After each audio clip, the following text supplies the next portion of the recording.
Hello again. I seriously doubt if many Labour MPs really care what is happening in South America or the frozen wastes of Greenland. But these two remote locations are currently providing discontented members of the party with a golden opportunity to attack the Prime Minister and try and weaken his position.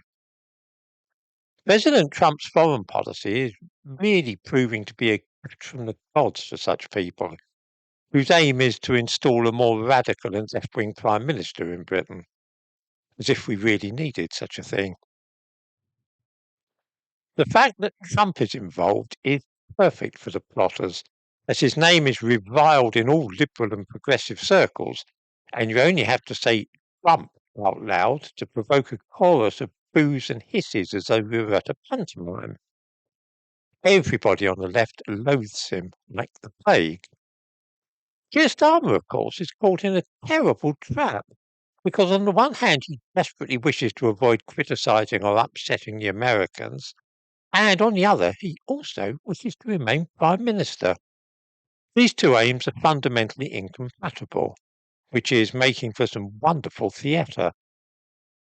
Starmer, who most of us thought was a barrister well versed in international law, is apparently unable to say whether or not attacking another sovereign nation and kidnapping its leader is a violation of international law. Nor does he feel able to express a firm opinion on whether or not one NATO country seizing a vast chunk of another NATO member's territory is acceptable.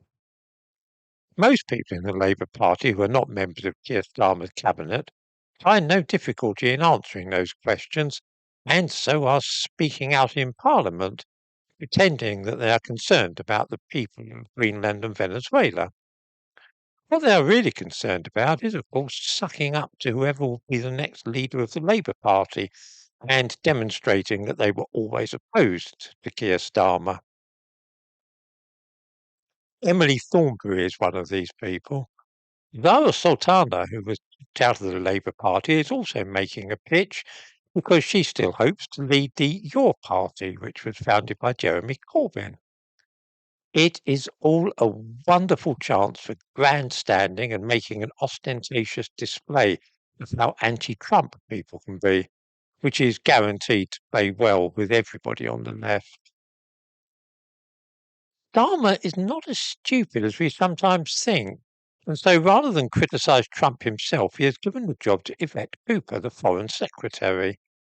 She's a lightweight only in the cabinet because she's a woman and can easily be disposed of in the future.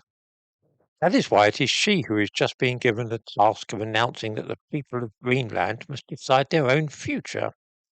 Keir Starmer can always apologise later to President Trump and say that Cooper spoke out of turn.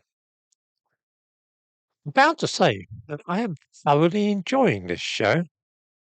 For my own part, I welcome wholeheartedly the prospect of the United States reasserting its authority and regaining its position as a major force in the world. And if they want Greenland, that's fine with me. I don't suppose for a moment that any of those Labour MPs really care what happens to a bunch of Eskimos in the Arctic, but they certainly see a marvellous opening to attack their leader and weaken him, so that a leadership bid may be made later this year.